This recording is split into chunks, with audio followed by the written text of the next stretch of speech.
Hey everyone, it's me, Sean Capri, and welcome to We the GamerCast. It publishes on Spotify, Apple Podcasts, and Google Play every single Monday. Thank you for subscribing and for rating the show on Apple Podcasts and for sharing with your friend, for telling your mom, for telling your dad, for telling your kids. Actually, don't tell your kids. Don't do that one. Tell your cousins. I don't know. Thank you guys so much for being here. We're back another week. I feel like we just chatted. I feel like we've been at this a little while, guys, but I'm getting a little bit ahead of myself because if you're new, here's the deal. Every week I have sweet hangs with a stranger from the internet. We talk about, this week we're going to talk about music, actually. Usually we talk about video games, and if you want to be on the show or part of it, you can tweet at me at Sean Capri, Sean like Connery, Capri like the pants. Nanoverse is the guest. We'll get to this in just a quick moment. But it has been a good week. I don't know. Hopefully, are you guys good? Hopefully you guys are doing all right over there. I just got off a recording with Court and Matt over at Assemble XP and spent my Friday evening kind of chatting about Xbox and had a great time over there. And so make sure to follow me on Twitter and I will share everything over there. But man, it feels like things are clicking for me right now. I was feeling not so great over the last little while. You guys have heard this. I'm feeling better now. I'm playing games, which is, man, I will celebrate that. I know what I want to play when I sit down to play. I'm playing it, Tales of Arise. I am nearly completed. And Ryan Turford and I will be doing a little something over on the Xbox Drive, probably on the PlayStation Drive, probably also on the RPG Cave. We'll kind of do a bit of a review discussion on that game as code for me was provided by Bandai Namco, and Ryan picked up the game on his own. But I have got to talk about this game. You guys have maybe heard me talk a little bit about it on the Xbox Drive, but we're going to do a deep dive and also probably a spoiler cast on this because it demands to be spoiled. It demands to be talked about, but we'll do our review will, of course, be spoiler free. So look forward to that, man. And what a day. So this morning, on Friday, as I record this, Ryan and I, we recorded a little something, a little special exclusive content that we do once a month for the patrons at the $3 tier and up over at patreon.com/YouMeCapri. And it was a bit of a peek behind the curtain, some behind the scenes talk about how we run the Patreon, some of the things that we've got in the pipeline, I guess, is that the way to say it? Like things that are coming and just how we approach the whole thing. And I just always appreciate that. Ryan and I, on a weekly basis, we do the Xbox Drive together, but you know, these monthly chats that we have for the patrons, it's just kind of nice just to, I don't know, escape from just the usual stuff, and we get to chat about other stuff. So if you're a patron at $3 plus, make sure that you go check that out. And if you're not a patron, then go ahead and sign up. Patreon.com/YouMeCapri is where you do that. And I want to quickly give a quick thank you to everybody over there, nearly 70 patrons over at patreon.com/YouMeCapri. And I want to give a special thank you to our Capremium producers, Dallas Ford, Lee Navarro, the fearless leader of the Phoenix Overdrive Extra Life team. And by the way, there's a link in the show notes for you to join the team that I am on right now, which is the Phoenix Overdrive Extra Life team. I want you with me, so click the link, join the team, fundraise for the kids. And our third Capremium producer, Jonathan Brown, the man behind the music on the Xbox Drive and the Nintendo Drive. You can support Jonathan Brown at youtube.com/PM Entertainment. Our platinum producers, Robbie Bobby Miller and Trucker Sloth, and all of our amazing gold members, Argo, Benji Kong, Brendan Myers, Dallas Robbins, Dano, Emily O'Kelly, Foolish Fuji, Joel Brooks, Jose Jimenez, Mac Time, Marcus O'Neill, Mr. and Mrs. Nasty Boots, RJ Kern, Skinny Matt, and Xavier Reyes, and our newest patron, Andrew Watson. Welcome aboard, Andrew. Thank you so much. And today's guest, actually, speaking of Mr. and Mrs. Nasty Boots, Mr. Nasty Boots reached out to me to say, hey, there's this dude. He goes by Nanoverse. I think you guys would really hit it off. I think you should have him on the show. One of the perks that the Gold Members Plus get is you get to kind of skip to the front of the line. You can just get on the show. So it's a perk that we offer to all of our patrons at the $10 level and up. And Nasty Boots was like, he can take my spot.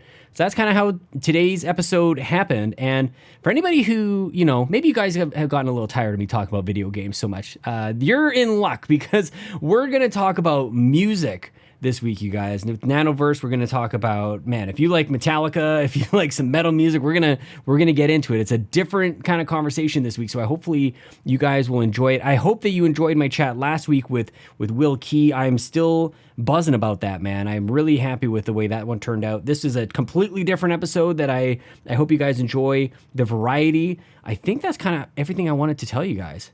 Assemble XP, I wanted to tell you that. Tales of Arise, I wanted to tell you that. I think I wanted to give a little bit of a hint that if I haven't already somewhere along the lines, I'm sure I've said this, but I think Metroid is going to happen for me. Immediately after recording this, I'm going to probably turn on my Nintendo Switch and be irresponsible and probably buy a bunch of games because they're on sale and I'm an idiot. So there's that. Anyway, I don't think I'm going to waste any more time here, guys. Please, if you can, support us at patreon.com/AmiCapri. But otherwise, let's get into my chat with Nanoverse. Like I said, Mr. Nasty Boots, he connected us. We're going to talk about music. All the links to support Nanoverse, all the things are in the show notes. So go click all the things. Please support Nanoverse. I had a great time talking to Tony. So here he is, Nanoverse.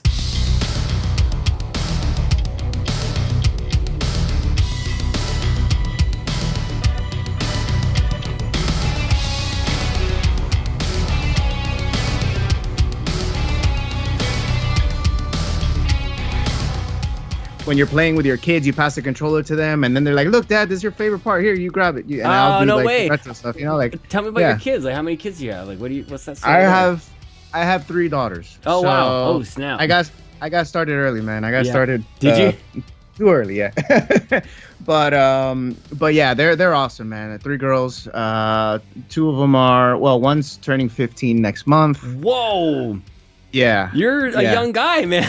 Okay, I know. Yeah, I started early. When I say I started early, man. Yeah. So, yeah, she's literally like the girl version of me. Yeah. She's starting. The firstborn, she's even picking up the guitar and everything. Awesome. My stepdaughter, she also picked up her the guitar by me. I got her like a little acoustic, so she's kind of learning some chords and things like that. The little one, I did the test. I gave her the guitar. I was like, all right, Daddy's gonna show you some basics. Yeah. She sat there for 5 minutes. She's like, just nothing.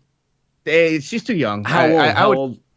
The little one is 8. So... Okay, and so even at 8, like, because my kids are, my son is 4, my daughter will be 3 next month, and I'm like, okay, I don't know, like, at what point do you hand them something and kind of make that call? I don't know, man, because I've seen a lot of like people that I admire, like Jojo Mayer supposedly started when he was like, I think like 5 years old, 4 years old. He's a drummer, and he started super, super young. But when you see him play, you understand why. Like, right. You can tell that he was like trained professionally, probably from a very, very young age, and it clicked for him. Yeah. For me, like for instance, like if I go back to how I got into music, I always had like music in my head and everything like that and whatever, and I was very, very passionate about it.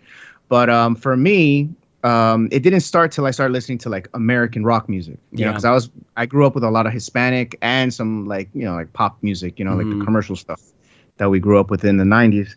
But like in the mid 90s, one of my older cousins just started, like I would go to his house, we'd play video games, whatever, and he would turn on the radio. Yeah. And there'd be Pearl Jam playing, Metallica, you know, like Stone Temple Pilots, all that stuff. Yeah, we're like, best friends. Oh man, like what is this? Yeah, like what is this? I don't know. I've never heard this before, and it lit my brain like on fire. Do you remember how old you were when that? Because I remember the first time I heard like Nirvana, like I was a little young for it, like or at least I hadn't like. And whether or not it's the age or like my musical maturity, if that makes sense, like I wasn't quite there yet. And honestly, like that's me for most of the bands that I ended up like loving. Like first time I heard System of a Down, I'm like, this is trash. And I ended up just like loving. First time I heard it, like on a lot of stuff. And eventually it just kind of like, I don't know what it was. I think it was like friends who were into it who just kind of like, you couldn't escape it. And at some point, I started laughing at metal music. I'm like, oh, this is outrageous. Like, man, the scream and Cemetery Gates, like, that's hilarious to me. Yeah, and then I'm like, oh, damn, I actually love this solo. I think this solo might be my favorite solo of all time. That's actually hilarious. My best friend from middle school, right, Chris, he it had the same impact on him. I when I met him, I was already starting to like start my CD collection. You know, I had 10 from Pearl Jam. I had Yield, Binaural. I had a bunch of discs, you know, like a bunch of stuff. And my Metallica collection was increasing and everything. And in the beginning, he'd always come to my house after school. That was our routine because we used to play baseball together. So he'd come by, we'd hang out, you know, and right after school, and then grab our gloves and go outside and throw the ball around till it got dark. That was our thing. But I'd always listen to music. I'd always have the music playing when he'd come to my house. He's like, dude, turn this off, man. Because he was into like hip hop and Wu-Tang and all that stuff. You know, like, he was into like the more of the hip hop stuff. Yeah. And he'd come over, hear the metal. He didn't like it. Then like a month later, he caught the bug, and the rest is history. Like it was like it just took him over like overnight. You know, so I was Except I was never the guy who said like turn this off. Like I could I would maybe just too shy to say like turn this off. Yeah? Like I would just go like I don't like. I was like the quiet kid in the back. He was kind of a dick, so that's why he'd be like you know, like turn this off. But I wouldn't turn it off. I'd just be like, dude, just learn to like it. You'll watch. Oh, I love it. Yeah, I would have been. And then of course it caught on. It's funny too because there was a lot of that. Like you're either into rock or rap. Like there was definitely like two sides of the school. Oh God, I remember that. I was like, why can't you just like both or like whatever you want? I was always a kid that thought like that. I'm like, why do I have to be like in this far corner over here? That makes way too much sense, man. Yeah, I was the weird kid who I liked Aerosmith, like in like grade 7. I was like I was in grade 7 around 1997. I'm like into Aerosmith and like Bon Jovi and stuff like this. And I'm like, what the heck is that about? And everybody else is like, that's when like the East Coast, West Coast stuff was just like the best that it ever was. You know, true. Like on the rap side. Yeah, that's true. Did you ever see Gremlins, the second one, the one in New York? Oh yeah. Okay. That movie has an awesome soundtrack. I don't think I've ever noticed. Okay, it's got a bunch of metal tracks in there. I think Slayer's in there. Faith No More's in there. Slayer is one that I really had to like laugh at first. Like it's just beyond. It's over the top. It is. I get it. You know, like it's not really my cup of tea, but I do admire like certain aspects of their music. So. But yeah, I'm more of a. If I had to choose out of all the metal bands, I would for sure Metallica easily. Yeah. Easily. Like when you talk about like the big four kind of thing. Yeah, like the big four. Yeah, right. Yeah. It would easily Metallica. There is a movie I think everybody should check out, even if people are into it or not. I think like A Headbanger's Journey. I think there was like a main title, something A Headbanger's Journey. So this guy out of University of British Columbia, he was this big metalhead who was actually kind of smart, and he majored in anthropology, which but then he did his PhD in like metal studies, and he kind of developed like this really interesting. I know which movie you're talking about. You know what I mean? It has like this family tree of like genres of metal, and he kind of goes into like the origins of it all. And I think that that's really interesting if you're into music, but then also just taking that approach. Sometimes I think about that with like podcasts as well. Like who were sort of like the big four, like you think about like Black Sabbath, and it's like you can't make up a riff that they hadn't done, you know? And like there's probably that within like the podcast world as well, or in the video game world, there's like this origin, and then everybody kind of like splits off, and like where do you get into like the metalcore version of, you know, whatever it is for video games. I feel like there's like this family tree and all these things. There's a genetic code to it, you know? I honestly, that's literally what it is. I mean, because if you think about just like the music that we admire, it came from somewhere. You get what I'm saying? Like it didn't just like the guitar player was just sitting in his room by himself. No, he was probably practicing and doing stuff, but he was probably jamming to stuff also, listening to his style of music that was like influencing him at the time. That I can definitely say that for myself. I'm at 4 albums right now. So the first ones, literally you can tell what I was listening to, and I was just listening to a lot of like the I don't know if you're familiar with the genre, but like the stuff that's going on with like the synth wave stuff, kind of like the retro throwback stuff that's going on. It's been going on for a couple years now. And I got into it, but it was kind of like a nostalgia trip for me because I was, when I had my daughter, like I knew with my firstborn, like I knew for a fact, I was like, okay, she's going to grow up with everything I grew up with easily. So I rewatched everything that I could find. I had on my hard drive a bunch of movies in my closet. I would just be like, we're watching this. And I just overloaded her with all the stuff. So she appreciates the stuff that like we grew up with, you know, like that I grew up with. She loves that stuff. Now the younger one, not so much. I guess she kind of slipped through my fingers on that one. But you'd be surprised, man. Like a lot of the stuff that that, like, for instance, like music wise, like for instance, I don't know if you knew this, Master of Puppets, Metallica. I heard a rumor. I don't know how true it is, but I'm a pretty big Metallica fan, and I'm very interested with like those little factoids. Like I love those little anecdotes, like stories of like studio stories and stuff like that. And apparently, one of the things, they were listening to the Police a lot. Oh yeah, I just heard that. Yeah, So, there's like I can't remember what song. Is it actually Master of Puppets? There's like two beats that just like go right over top of each other. They're almost exactly the same. Yep. Yeah, but even the sound, like Mm-hmm. the drum kit, like because the drum kit has a very, very heavy reverb on it, right? Which gives it kind of like this power metal type of sound, right? But even Lars, not recent, like in these past couple of years, he's like, man, I just wish I could turn down the reverb a little bit, like because I guess at the time he was so influenced by that sound.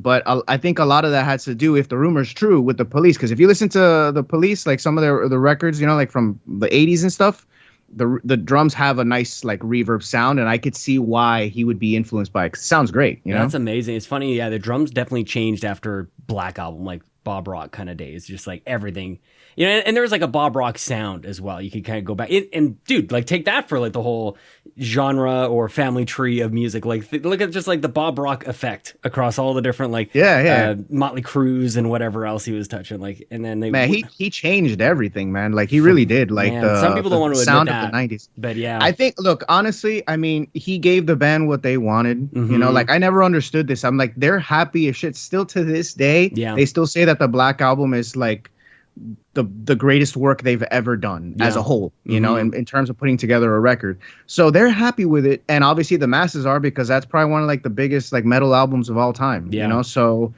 that's wild, it's like it's the purest. And to me, I think it's also the fans that like, they're like, and rightfully so, because I'm a huge fan of their early works, you know, which is classic, you know, all time metal stuff, at least for me, and for them as well. But they didn't like that change, that change in direction or whatever you want to call it that they took. At a certain point, you have to get over it. You know what I mean? Like that was how many, you know, literally decades at this point. And I don't even know that it was like the Black Album that I don't know. Maybe there are some fans who take uppance with that, but I feel like it's Load and Reload that people kind of get a little bit bent out of shape about. And that's like they still play those songs, dude.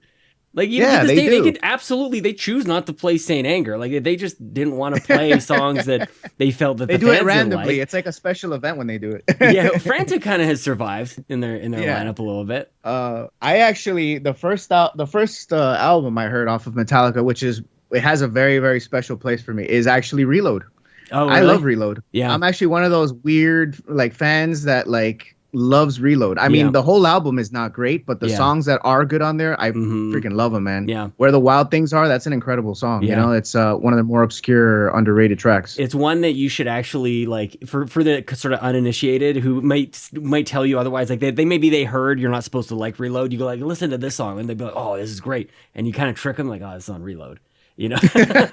yeah. Like you send them Fixer, but you don't tell them what album it's on. Yeah, exactly. Yeah. Outlaw Torn is one of my favorites, dude. Outlaw Torn is one of those. God, that's is a great one of my song. Absolute favorite songs. And you know what actually got me into Metallica? Like speaking of, like sometimes I'll hear some things, and then it takes me a little while. It was actually S&M. Well, I wasn't really into Metallica until at the Symphony album. Really? In like whatever year, that 1999, 2000, something like that. And it was basically like a best of, but it was kind of like a gateway into like if you're kind of like averse to metal music, it was like, okay, well they lightened it up quite a bit like with this and probably one of the best live performances, if I'm being honest. Like you get a wide variety of quality, you know, from most bands anyways, but I know I have very fond memories of that. I remember watching it on the premiere when they showed like an hour's worth of footage on MTV. I don't know if you remember that. They had like an MTV special. Yep. And I remember it being around Christmas, because I remember my Christmas tree being in the living room. It was, because that's when I got the album. That's actually, I got the DVD for it as well. Yeah, and that was, dude. And you could set the audio to it. You could have it just for the band. You could have it combined, and then you could have just a symphony as well. I studied to that track as well. Holy crap! I remember I used to come home from after 7th and 8th grade classes, and that was like my routine. I'd come home. You know, I wouldn't do my homework first. I would just throw my bag on the floor. No homework was being done. No, I would just lay in bed, turn on my TV, rewind the tape, right? Because I had I don't know if you remember the box set, the live shit and Purge. Okay, so I had that box set in VCR, VHS. VHS. Yeah, I still got the box. Do you really? And yeah, it's up in the corner, but it's all yeah, it beat looks up. like a But big I still whatever have it. case. Mm-hmm. The OG one. I remember I got that for my birthday. Probably I had the DVD 10, one. 11. I can't pretend. I never had the VHS one and the VHS. tape. Dude, like And that the thing was Seattle one expensive, man. burnt out. Holy, It was crap. $100. It was Yeah. $100. Yeah. And that's $90s dollars. yeah, you saw $100. You're like, that's like at least a couple birthday presents. You know, you gotta. Well, look at the stuff they're doing now. They're releasing like this massive anniversary box set for the Black album. Dude, Yeah. I think that's like It's $400. too much. It's too much. That's So- even the stuff that they put on Apple Music. Have you listened to the like, Oh, all the covers and remixes stuff? Yeah. No. Yeah. I'm not really Exactly the feeling same. it. But going back to S&M, since you have Yeah. a great memory of that too, just like I do, I recently found a fan had recorded the performance that was physically I there. love it. Yeah, man. You'll discover quickly that the reason why we love S&M as much as we do is because it was polished in the studio afterwards. Oh, that makes a lot of sense. That Because really it does sound flawless. It literally sounds like they are flawless. Like Yeah. James sounds incredible. Yeah. Lars sounds fantastic. Yeah, Everybody Kirk sounds great. especially. Kirk, I've heard so many times. It's like he's like, dude, can you just hit one of these solos? Like for real? What? Yeah, What happened? Look, when Rob joined the band, to me, live wise, I felt like there was like, in terms of like the technique and stuff like that, Yeah. it just plummeted. You know, like primarily because of Lars. You know, but then Kirk started getting kind of sloppy with his solos. Yeah. I mean, at this point, it's like, dude, you guys have been doing this for almost 40 years now, if not already 40 years. Yeah, how's like, it not what, perfect? You don't really have anything else to prove at this point, you know? Like, you Well, I guys guess just there's now that it's end of like it. Yeah. now it's just like you go for the community to be a part of the Metallica family when you go to see the performance, you know? Yeah, and when you're there, like if you're live, and I've seen Metallica, man, probably 5 or 6 times at this point, which is some people have seen them more, but at a certain point, I thought I would never see them. You know, and the first time I saw Metallica, I might as well have been like a little girl at a Beatles concert. I was like, I cannot believe these guys are here. Like, and as you, like, I don't know, how, like I've been to countless concerts, you know, and after a while, it's like, oh yeah, they're just a bunch of normal dudes. Like they're really good at what they do, but it's just like they're just human beings. And I saw Metallica, and I think Metallica, Tool, and maybe U2 are up there for me, where I'm like, I see that they're flesh and blood, just like me and you, but it's just like, it still doesn't make sense. Like there was something else special about it. But one of the first times I remember thinking like, oh, these are just dudes, was maybe like Godsmack. I saw those guys up there. I'm like, oh yeah, like I like the drummer. I can't Shannon something, like his monkey arms and everything. Oh, that's right. He does have like this weird snap when he hits the drums. Yeah. I think he's is he left-handed? I think so. Yeah. I know one of the guys in that band is left-handed. I think it might be the bassist or something like that. Because I remember seeing a music video or something, and like the guitar was backwards. So I'm like, oh, look, he's left-handed. That's cool. I'm trying to think too, because they had a couple of songs that I liked. Of course. Yeah, nothing against Godsmack, but it was just one of those like I don't know what it was. I was just standing there like looking at the concert, just like enjoying myself, and I'm like, I've been to so many of these. You know, I'm just like watching just another performance, and I got a feeling like maybe it came across in them too, like they're just in Edmonton, Alberta, Canada, like who the hell even knows where that is, and they're just doing another show. Disturbed is another band that just has never impressed. I've seen them a couple times, and it's just they're usually at like a festival. Like I've never gone, maybe once or twice I've gone to see like a show with somebody else and Disturbed. I'm like, golly, this guy just can't hit these notes. Have you ever heard or gotten into Meshuggah? Yeah, of course. Okay. Have you ever seen them live? I haven't seen them live, no. Oh my God. If you think that Metallica can put on a show, or pretty much any metal band that you've probably seen, these guys are like, they're in their own world. Like this might surprise you. Like they're masters, man. I think Slipknot might be one of my favorite shows I've seen. Okay, yeah. See, put it that way. Like if you like that level of performance, you know, like pretty nuts. Then trust me, if you were just watch, I'll send you a link or something to a Meshuggah performance. You know, like a pro shot, and it's just an insane performance because it's very, very complicated music. It's not simplistic at all. So it's very technically complicated. But what's also fascinating too is that their light show, is manual. So they actually have a tech that follows the music, and he synchronizes it and everything live in real time. Oh, I didn't realize that. That's awesome. Yeah. So I know like a bunch of other bands, they program everything, so everything is already like, set up. They just have triggers, like somebody triggering it so it lands at the right moment or whatever. Right. But this guy's like flat on, like he's just there like mashing buttons the whole time. Old school, like the old school meeting the new school is like just refuses. Well, yeah, like you're already leveraging technology obviously to a certain extent, like you're using that you're doing a light show at all. But like, do you know much about how Tool does it? Like, is that like completely automated? Because that's an experience. That's a lot of work, man. I mean, if they're using a click track, that's another thing too, because there's ways to synchronize. So if there's a click track, then the reason for that would be to follow everything else that's going on, the visuals, the lights, and all that stuff, Yeah. So it really ultimately depends. But like, for instance, I saw Depeche Mode. I know for sure they play to a click track because it's electronic music, Right. So it's they do have a live drummer and everything like that. They have live aspects, like they'll play bass or they'll play the guitar. Yeah. But they have an actual live drummer. But because you can tell just by the rhythm. And I mean, for me, it's easy, obviously, because I've been doing this since I was a kid. But yeah, you can just tell. Plus, after I kind of put 2 and 2 together, I'm like, I think they use some software or something that synchronizes everything, and you can tell too, because there's a lot of stuff going on in their music.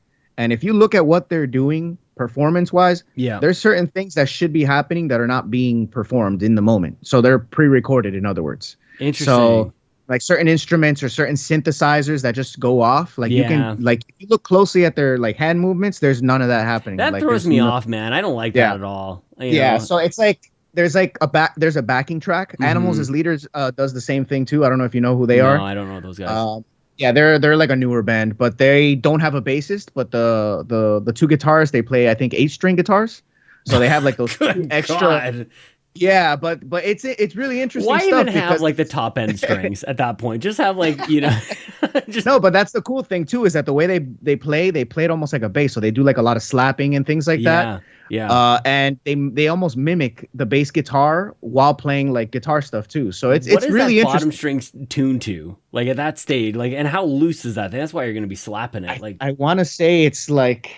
I know Meshuggah, I think, is like F sharp or something like that. It's like really a whole low. octave. It's almost like a minus a half step octave down from the E. Holy crap! It's pretty much the 8th string, if I'm not mistaken, depending on how you tune it. It's literally just a lower version of the E string. Oh my god, that's awesome! Instead of it being like dan, it's like dong. Yeah, and just that's your bass. That's where you start. That's your bass line. Yeah. Oh my god, I love it. It took me a second to like, well, hang on a second, like that's a. Oh wow, yep, that's quite a bit lower. Oh man, yeah. What was your first concert? Do you remember going to? Oh, Metallica, of course. Yeah. Summer Sanitarium, 2003. Wow. Yeah. It was crazy, man. My dad drove us up to Orlando because I'm in Miami. So the concert was in Orlando, but I was like 16 and I was with a bunch of my friends and we were all like 15, 16. Yeah. He didn't trust us driving up there by ourselves, even though we had like our permits and driver's licenses and stuff like that, but we had never driven out of Miami like that by ourselves. He's like, yeah, I'll take you guys, whatever. Was there like an aura or like there's something about going to a concert that they like? My parents were like, they did not want us going to a concert for whatever reason, whether it's the drugs or whatever the scene was. They just didn't want us part of it. Yeah, I guess there's like propaganda regarding performance, like live concerts and stuff. People just assume the worst, but my parents were more so just worried about us just going that far out of our way for the first time ever. Sure. And this was back like when cell phones were like the flip phones and stuff, like the signal was crappy. Like you couldn't even talk in your bedroom type of stuff because that's how bad the signal was. So it was around that time. So yeah, I don't blame them, and I appreciate it. My dad literally was working, his Monday through Friday, and the concert was on a Sunday. Oh snap! So he had to drive us back, and he had to be at work the next day. And like a trooper, at like 11 o'clock at night, 11:30 when the concert ended, we jumped in the car and he drove us all the way back down to Miami, which is like a 4-hour drive. And you never forget that? No, never, man. That was insane. I mean, it was a crazy experience because now they do things differently with the general admission stuff like that. But this was like back then when it was just like you literally have to be the first one to show up. Yeah, man. Like it was bad. Like we got there at the night before, and that's because I already knew how crazy Metallica fans were. Mhm. So I told my dad, I was like, "Oh, let's get there like at midnight the day before, Yeah. right? And let's drive by the stadium to see if people were there." And there were people already sitting outside at midnight. Yeah. Mind you, the doors didn't open until 3 o'clock in the afternoon the next day. Yeah. So that's how crazy Metallica fans are. But we're like, oh no, we're gonna go hang out in the hotel room for a little bit, take a nap, shower, and then we'll come back like at 4 a.m. And that's what we did. We came back at 4 a.m. and just sat out there for like 11 hours till they opened the gate. It was brutal, man. Never again. Yeah, like that's just it, like again. You're in it and you're like, I'm dedicated, I'm gonna do this, and then you get, you start to recover after the fact, and you're like, maybe that was like a once in a lifetime kind of thing, and I'm good with that. You can tell the story. I mean, I did it for Tool in 2006 also. That one was pretty bad, but the wait wasn't as long outside. General admission, same thing. We were one of the probably like within the first 10 people in line. And there was only one line because there was only one opening at that particular stadium. Yeah. But anyway, we were waiting, whatever. And this crazy like hailstorm comes out of nowhere. And mind you, we're standing outside, so we're getting drenched, and the weather dropped like 30 degrees. Like it was bad. You can feel the weather kind of moving. But are you maybe not hail, but you're used to just like rain coming on in out of nowhere. You get drenched for like 20 minutes and then it kind of carries on. There could be like no clouds in the sky whatsoever, and in 10 minutes it'll get like dark and look like the world's gonna end. That freaked me out, man. Yeah, I got married in Florida actually, so I kind of just got a little experience. Yeah, I spent about a month in there. We got married in Fort Lauderdale, did a cruise, and then we spend a couple weeks in Disney and everything. So drove around. Did you guys like it here or what? Oh man, like, and people, I don't know, people have things to say, I guess, about Florida, but like I do, like I went down there, like my sinuses cleared up, like my skin was better, like that just. It was nice, man. It's cold that here, vitamin it's D, dry man. here. Yeah, it was really nice. We got married in 2014. It was a good time, man. Yeah, that's awesome, man. Yeah, like we would definitely go. Like, and we've got 2 kids now, like I said, and we would do the Disney thing again. And we want like we'll be just right there with them. Like our kids, I would say, if I can say so, they're lucky to have us as parents because we are kids at heart, man. Like we're into video games, like we're into toys, we're into Disney. That's awesome. Like we'll be right there with them with all the stuff that they enjoy and hopefully be able to show them other stuff too. Like lately, it's been funny. For some reason, we just were listening to Linkin Park, and my kids love a couple of these songs that we've been listening to on Linkin Park. They like learning the words or like singing along in the car and stuff. And it's like, this is awesome, dude. It's like we don't always have to get them started young, man. That's fun. That's it is fun. It's great, and it builds like obviously like a unique bond with your kid. That's part of your personality, and you're passing the torch, in other words, onto them. Yeah, so they're gonna be the cool people us 40 years from now at our age or whatever, and they're gonna be like, yeah, my dad. I'm not well, maybe love that stuff. That's true. Like later on in life, they'll look back and go like, yeah, I was listening to like this kind of stuff, but like no other kids are listening to like Linkin Park at this point is like it's classic rock. Like I can't do the Linkin Park, man. I mean, because I have a weird association to it. When I was a kid, man, I kind of had like a pretty bad dark side, man. I dealt with like kind of like a self-imposed depression. It was weird. What do you mean self-imposed? Like it was just me. Like I just a kid, like you get caught in your thoughts and things like that and whatever. And me, I was very introverted and very to myself. So I'd think a lot, and it's kind of a no-brainer that if you don't have, it's a lot easier to for like a garden to just go completely wild without a gardener taming it, right? And obviously keeping it in order. So the mind is similar. If you don't really know what to do with it, then all these weeds and random stuff just starts popping up out of nowhere and it's out of control. Yeah. But at the time, as a kid, obviously, I didn't know any better. I didn't really have like a Mr. Miyagi or anything like that, So now I find myself really loving to play that role in other people's lives, or even just kids or just younger people, period, because I know how important it is to have that. So I didn't really have a guru per se, or like an older brother or anything to be like, hey, you know what? That's normal that you feel that way, but I'm here to tell you this, and that. So don't let it eat you up. I didn't have that guidance. So a lot of things just ate me up, man. Like I would just get caught up in my thoughts and stuff like that. And Linkin Park is kind of tied to that too, because a couple of their songs, it's like a nostalgia thing. Like I hear certain songs and I'm like, oh man, it just brings me back to like those weird feelings I had when I was a kid. Parts that I kind of wished I would have had a second chance to kind of course correct, I guess. Sure. Yeah. There are some songs that I do like, but yeah, there's that thing that I'm just like, You know? It's funny because I would listen to them, back in the day. I felt like I knew the words, but I listened to them. It just hit differently after Chester passed and everything. And I was like, oh snap, this dude was in like a tremendous amount of pain. Like, Yeah, listen to all his songs. Time. Like, there's a lot of pain, man. The lyrics and everything are deep, man, and they're very, very like you can feel that guy was going through some shit, like you don't just write stuff like that if just for creativity purposes. No, you're expressing yourself, I think so. Well, and I think that's the thing that kind of struck me was there is so much out there, and there's so much, writing things for a variety of reasons. Maybe they are coming right from the heart, but maybe you're just trying to like get a rise out of some people, like sometimes. And there was a lot of that, especially in that sort of in the early aughts kind of thing, like there was but that was actually very common then because there was like even Stained was pretty big at that time also, and their music was pretty sappy and stuff, it totally blended into like emo time, where it almost became a bit of a joke. Of like, oh, listen to like this sappy stuff, and I think even Foo Fighters had a song like "Boys, your makeup's running" or something, like "Cheer up, your makeup's running" or something like that. Like it became, I don't know, almost laughable. And then afterwards, like, and it was kind of just right along the time of my own, I don't know, I don't want to use the word enlightenment, but I've kind of sort of like grown up since then, and it's like I use that to then go look back on that time and think about like all those lyrics, and it's like, man. Maybe like go back to listen. Did you ever have like a connection to those types of lyrics or not really? Not at the time, no. And like not like, oh, I'm listening to this to deal with like my own pain, because I thought it was just like it sounded cool, like more than anything. Right. Like I thought his scream sounded awesome, and I like it was this cool mix of, the rap raw kind of thing. At least at the start, like it was kind of just crazy more than anything. And yeah, I didn't like cry myself to the lyrics of Linkin Park, but now it kind of am. Like now I kind of listen to those lyrics, and it's like. It's really sad, man. It's really sad. Now, especially now that with his passing and everything, it's just it's a tragedy. It's insane, even Korn, even the first couple albums of Korn, you listen to that stuff, and it's like, dude, that guy went through some stuff. See, that's stuff that I can't take it seriously anymore because I closed that, like I finally made peace with like my past and all that stuff. So it's not that I like look back and I cringe because I still feel some type of way about it. No, like. I still look at it, it's like like when I would assume where like you see pictures of your parents wearing some tacky clothes like 30 years ago or something. That's a good way to put it.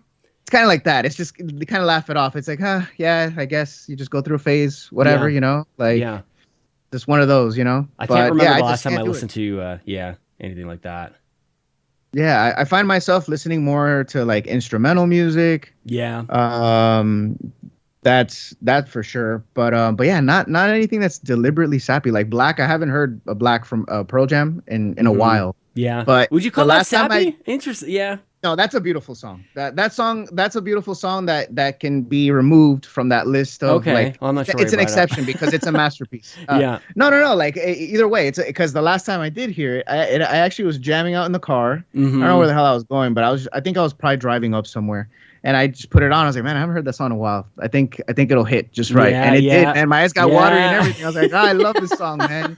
This is like a beautiful. This is just such a great freaking song, man. It's incredible, man. Pearl Jam walks that fine line of like, how much Eddie Vedder can I handle right now? Like nobody knows what you're saying, dude. But if you know, then like, yeah, it hits it. Like I think I might have seen them twice in concert. I think the first time they did this thing, they might always do this, but they turn up the lights afterwards. They just play their encore with like full on lights. And I think I probably saw them in 2008 or 2009 or something like that. So like after like the.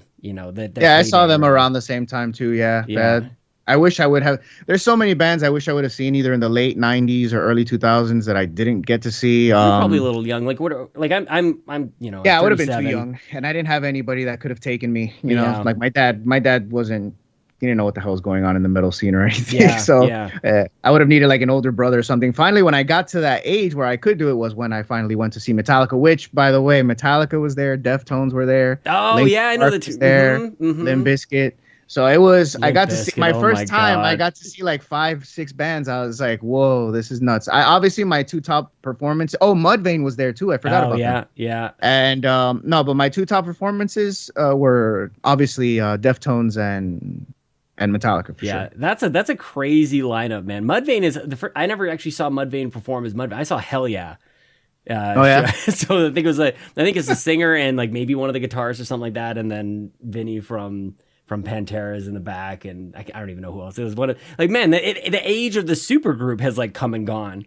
You know, like you were talking kind of like we're before all that, and then the Audio Slaves and the Chicken Foot and whoever else. Like there's all these other bands that just like merging together, and that's all come and gone as well, man. Yeah, I think the only supergroup I've seen is A Perfect Circle. That's dude, I never saw. I saw them twice. I saw them twice actually. I saw them in. They were like the original supergroup. They were there before anybody else, man. Oh yeah, that like in that I guess like at that level, like on that mainstream level. Wasn't the chick from from Smashing Pumpkins in that? Is that from Paz? I don't know if Paz was in Smashing Pumpkins. Was she? I can't remember. I might be making something up at this point. I know that eventually the guitarist from Smashing Pumpkins ended up in the lineup. I think on the tour for the second album. I want to say I might have lucked out on that one. I'm not sure, but yeah, that man. I mean, A Perfect Circle might have been. I'm trying to think what was first, but Tool was one of those bands. I've been very lucky. Like I feel like you just sort of like discovered music. Like I don't know what you were tapped into. Like you were just finding music throughout life. I was lucky to like have somebody like hand me a CD and go like, you've got to listen to this. And like, of course. That was me with Tool, especially. There's one I wasn't even paying. I was listening in class. Like I was one of those kids who like tried to sneak an earbud, up my sweater and like, turn the other way. Man, that was me all the time. The hoodie right now that you're wearing, I would literally like put it over my hand and then just sit like this. Yeah. I'm here paying attention. I used to do that all the time, man. Well, the one thing I'll never forget is like, when is the next track? Like the way that I just sort of like one song morphs into the next album. It was Lateralis at that time. Right. And I'd never heard any Tool. And that was my first time. And there's also something to be said about the first time you listen to an album. Like, where are you? Like, are you listening on your, like I can't bring myself to the first time I listen to any album, even now, like I can't listen to it just on my phone speakers. Like it's gotta be, if I'm going to go for it, it's gotta be a good experience, Yeah. Like a quality headset or something like that. Yeah. I'm the same way. But, with Tool, that album changed my life completely. Lateralis, and Anima, it really did, man. Like I have fond memories of literally getting home after hanging out with my friends and just turning off all the lights in my room and just turning on my radio and just blasting it and just laying in bed in the darkness and just letting the music just like all these crazy visuals that would come to me and everything, man. It was just like, I missed that. Did the visuals come to you before you saw anything visual that they had created? Because they had the art of Tool is something else. Like the videos and everything and the album artwork and everything is crazy. But like, I'm always curious. I can never go back to before I saw like that first Forever Spiral or the first Schism video or whatever it was. Like they got some weird stuff going on. I can never go back to before that. I'm trying to think like, what comes to mind when you hear that? Have you ever been down the Tool bootleg rabbit hole? I don't think, not the bootleg. But oh my God, man. It's on now, back, like what, 15 years ago, 16 years ago, something like that. There was literally, there were torrents of live performance videos. Oh, yeah. Right? Mm-hmm. There were like people that would like do multicam. So it was two guys that would sneak in a camera into an arena for a show. And one guy would be on one side of the stage, the other one. And then, of course, when they get home, they edit the video and mold it together as one. Well, these guys are pros. So there's a bunch of them that you can find now easily, like YouTube. Just put like YouTube live full performances and put a year, put like 1996, and you'll find a bunch of them, like flat out, like when they were in their prime, like for the Anima tour. And man, when I got into them, I heard Lateralis, obviously, and then all of a sudden they started popping up online. Yeah. And we would just start downloading them. We'd burn them on DVDs and share them with each other, like all my friends and stuff like that. Man, those were the best. And I feel like those kind of spoiled me because you're never going to be able to see those performances. You get what I'm saying? Like live. You can't travel back at that moment. Yeah, exactly. Yeah. And there was a level of intensity that the band had at like in their, well, even they had it in Lateralis. But I think by 10,000 Days, they're already like, okay, yeah, we're the shit. Everybody gets it. All right, we're good. You could tell that they already reached that level where they, that status, that Tool status. But in the 90s, when you see them performing, especially for Anima, man, you could see how hungry they are and how like passionate they're really digging it. Man, like Yeah, well, I gotta watch it. Intense. I can't say that I know that. I can't say like, yeah, I know what you mean. Like, I actually haven't seen that because the tool that I know, the live performance is very subdued. It's maybe to your point, like you should watch one of their raw performances. The very, very first show on the Anima tour, there's no lights, nothing. It's just house lights, and they're in like a small like venue. And you just got James kind of like hiding in the back. No, Maynard is in the front, and he's just there with a microphone in his hand. He was doing that. Wow. And that's it, like with a bald head and everything, and he's just wearing like sweatpants, and he's just screaming like and doing his thing, and he's like, it's super intense, man. I gotta check that out. Yeah, that was very different. I think I've seen them twice, and one time I think he was just in a like, shirtless jeans and a cowboy hat, kind of doing his like weird like dance around. Oh yeah. This was before all that. Yeah. Oh yeah. No, I was into them, and they didn't come to Canada really much at all. Like especially my part of Canada, like it was very rare. Now it's actually I think they just announced some dates. They're gonna do a bunch in the States, and then they're gonna be in Europe as well. But I don't think they're doing Canada at this point. But they are one, and I feel like my concert going days are somewhat behind me, maybe until I start bringing my kids up and everything. Like I don't go to every single one. Rage Against the Machine was actually one that I had tickets for, and then COVID happened. You go? No, and like it was supposed to be whatever, a couple months, and I can't remember what the original date was, and then they moved it a year, and it was like, I'm kind of over it, so I sold my ticket, and they haven't rescheduled since, so that's kind of a bummer. That's a bummer. Who knows man. What's going to happen at this point, That happened. That happened to my friend actually. He had tickets to see Rage. This was before the band broke up, and the reason they canceled the show that he was supposed to go to was because they were touring with the Beastie Boys. Oh wow! And I think it was Mike D. I think it was Mike D. That like broke his leg skateboarding or something like that. Good God! So they canceled the show because of it. Oh, that sucks. Yeah, so my friend missed Rage in their prime pretty much.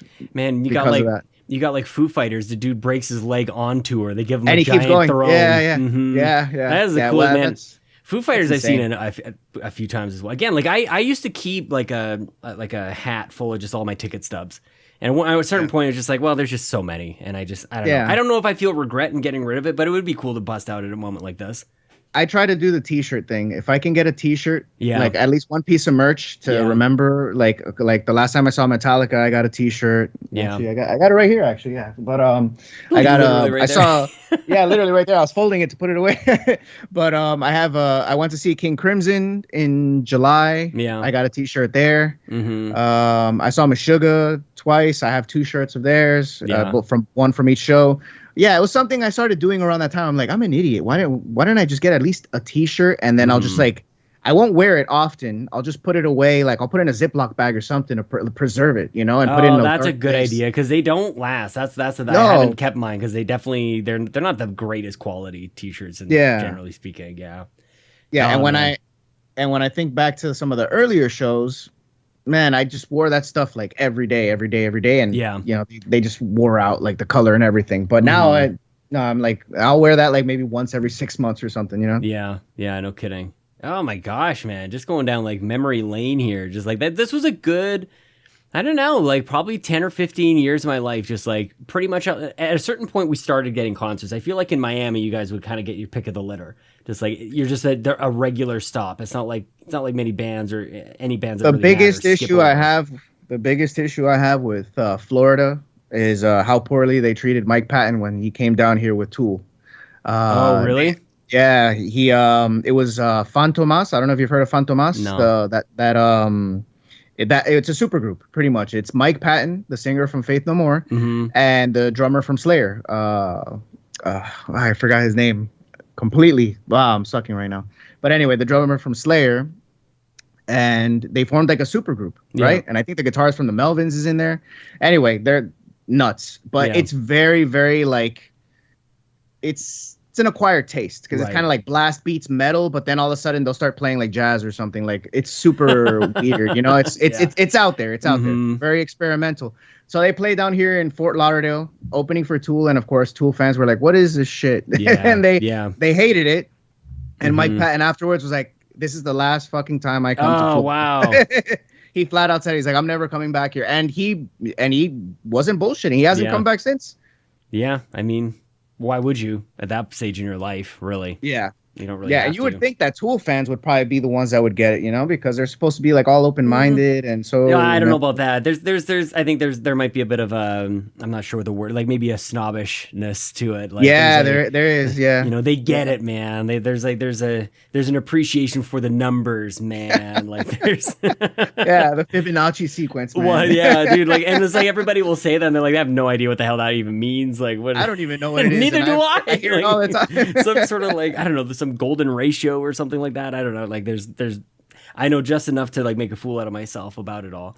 One of my favorite things, and Nasty Boots and I, we kind of every once in a while we're like, hey man, when was the last time you watched the video of Danny just sitting there with his drums on the last tour that he did? Damn it, what the heck is the song on it? I'm just blanking on it right now. There's one recently that Numa. he did. Numa, he did. It was Numa. so Numa. good, man. I've watched that a bunch of times, So man. have That's I. so awesome. Yeah, it's like, I think they're up to like some, I don't know, 100 million views on it. Some I'm like, I'm probably a good 100,000 of those just myself. Like, and I always do it, and there's always a comment there that it resonates so big time with me, where it's like, I'm just gonna watch the first couple of minutes of this, and then there's me, 11 minutes later, still watching this dude. And you're still there. Yeah. Yeah, he's just Tool is this thing, and for anybody who's listening who's just like, I thought this was video games, like whatever. We're talking music tonight, man. It's Tool is one of those bands that when I was listening to them.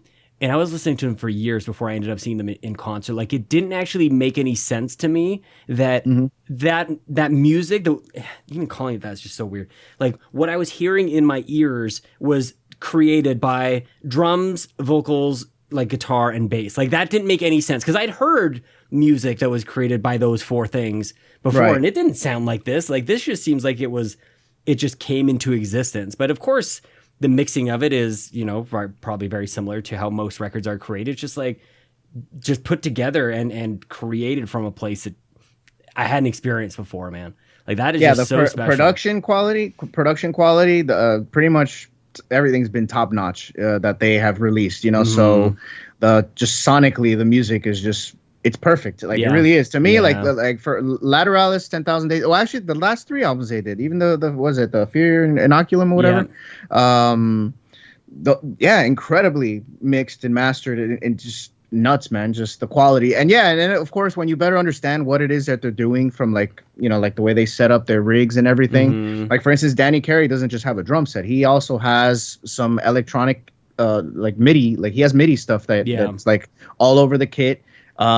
He also has he triggers samples, like you hear it all the time. And like, if you watch some of the bootlegs of some of the more recent performances, or if you go to see them live, if you pay attention to what they're doing, if you can actually get a view, it's hard you'll to see that there's man. a lot of stuff. They're doing a lot, man. That one video is not a bootleg. Like, it is GoPro right up his nostrils, man. Like, it is right there. Yeah, that one. Yeah. And you see what he's doing. And he's doing a lot of stuff. He's not just playing rhythm drums. He's triggering samples. He's doing a lot of stuff, man. It's very interesting to watch. Well, do you look at that? Because I'm not a trained musician at any point. Like, I've taken a couple guitar lessons. I play a little bit. I could play drums on Expert on Rock Band. Is where I'm at. Hey, if you can do that, you can play drums. Honestly, man. Well, that's where it starts. No, but I don't think so. So my point is, I look at a guy like that, and maybe this is the wrong person to look at. It's like, that is so intimidating, right? Like, that's just, and it takes so much practice and doing your rudiments, like doing your drills, like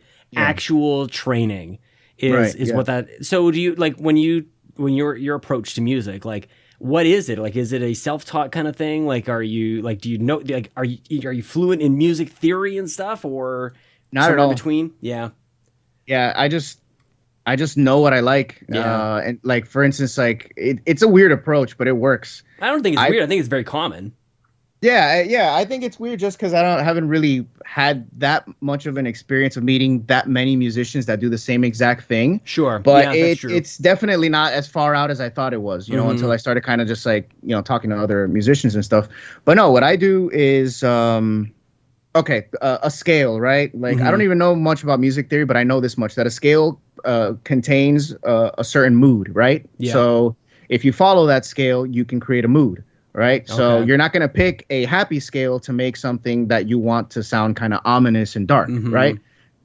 So that's a no brainer. So what I do is I just kind of know already based on learning songs that I like and the tones and the moods that they create. Yeah. And then instead of like, let's say, all right, I'll use a reference, "Creeping Death" by Metallica, right? Let's just use that song as a reference. I could take that riff, like most of the riffs in that song, and I can put together a brand new song that sounds nothing like "Creeping Death," but it's literally "Creeping Death." Yeah. Because I know what the notes are, what the rules are. So I play within those parameters, and then I just recreate it and do my own thing with it. Yeah. But in essence, it's still like you could say, oh, that's in the same scale of "Creeping Death." You know, I do that all the time when I hear music. I hear a song, I'm like, that sounds a lot like this song, and then I find out that they're both in the same, the same scale or the same key or whatever, So it's like borrowing from others, but you turn it into your own product. You know what I'm saying? So how did you even learn about like the scales then? Like what were you like? Textbooks or something like that, or YouTube? Like I've got a in the beginning, in the beginning, tabs. I would look at tabs, or I'd watch like playthrough videos, and then I would look to see where the fingers are going, and then the rest was just figuring out the timing. You know what I'm saying? I think I still have like a whole collection of the CDs, or I think they were CDs, like CD-ROMs that came with like the Guitar World magazines. You used to get like everybody would have like they would always have a cover guitarist, and you'd get like sit there and get a lesson from like Tom Morello or Dave Mustaine or anybody who else. Like those are but I never studied them. I always meant to get back to them and actually like learn something from it, but no, never really did. But that was actually like my cure for that weird like like I was telling you earlier about that self-imposed like weird little depression phase I had when I was a kid. The guitar saved my life, honestly, because I didn't care about anything else. The only thing I cared about was music, movies, video games, and chicks. Those are like the only thing I cared about, So sounds like a pretty normal, normal kid, right? Teenage.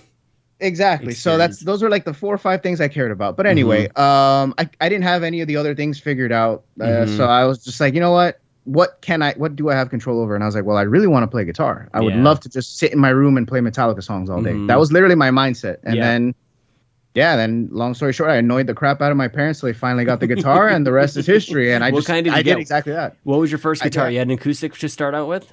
It was hell no. It was an electric guitar. I got an ESP LTD. Oh damn, that was your first guitar? Yeah, but it was. I wish I knew what I know now, which benefited my daughter because she has a beautiful guitar, and I know for a fact she's gonna take care of it. I got one with a Floyd Rose. Yeah. And the bridge is like a floating bridge that has like the whammy bar on it, so you can do like those crazy like like dive bombs and stuff. But I didn't know how to maintain it. Yeah.